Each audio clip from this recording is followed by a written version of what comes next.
Welcome back. Today, we're digging into a study that really shakes things up when it comes to treating gut health, and it asks a pretty provocative question. So, can a natural therapy really hold its own against the powerful gold standard antibiotic? Well, that's exactly what we're here to find out. We're going to break down a major clinical trial that put the leading antibiotic for SIBO right up against a specific herbal treatment. Okay, before we jump into the juicy results, we've got to set the stage a little. To really see why this study is such a big deal, you first have to understand what SIBO actually is and how doctors usually try to fix it. So, SIBO, Small Intestinal Bacterial Overgrowth. It's pretty much what the name says. Too many bacteria setting up camp where they're not supposed to be in your small intestine. And trust me, this isn't a minor inconvenience. This can totally wreak havoc on your digestion. We're talking chronic bloating, gas, pain, things that can really drag down your quality of life. For a long time now, the main weapon in the arsenal has been this antibiotic called Rifaximin. It's pretty cleverly designed. It stays inside the gut to target that bacterial overgrowth directly. It's been called the gold standard. But as we're about to see, it's got some serious tarnish.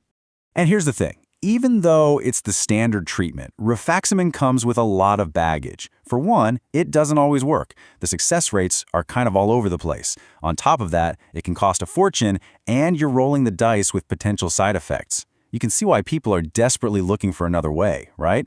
And that brings us right to the main event, a really important study. We're talking from researchers at places like Johns Hopkins decided to finally answer the question. They set up a direct, head-to-head battle, nature versus pharma. The whole point of the study was super straightforward. They just wanted to see which treatment actually worked better to get rid of the SIBO. No fluff, just a clear-cut comparison to see which one could get patients that coveted negative breath test. So here's how they did it. They took 104 people, all with confirmed SIBO, and split them into two teams. Team A got the antibiotic, Rifaximin. Team B got the herbal therapy, and both treatments lasted for 4 weeks. Simple as that. You're probably wondering, what was in this herbal therapy? Well, it wasn't just one thing. It was a combination of well-known herbal powerhouses. You've got things like oil of oregano and berberine extracts, which are fantastic at killing off the bad guys. And then they added wormwood, which does something really cool. It helps break down biofilms, which are like these slimy protective shields that bacteria hide behind. Okay, let's get to the part you've been waiting for. The results are in. We've got the numbers, and now we can see who won this showdown. Which one actually did the job? And wow, the results were pretty shocking actually. Get this, a full 46% of the people on the herbal therapy completely cleared their SIBO, and for the antibiotic group, only 34%. So the herbs didn't just match the antibiotic, they beat it by a long shot. And here is the real kicker. After the researchers crunched all the numbers and accounted for everything, they found that the folks taking the herbal therapy had an 85% higher chance of clearing their SIBO.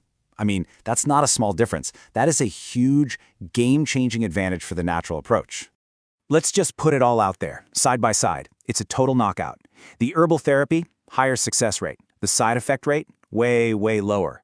And then there's the cost. I mean, come on. We're talking less than $120 compared to over $1,200 for the antibiotic. It's just no contest.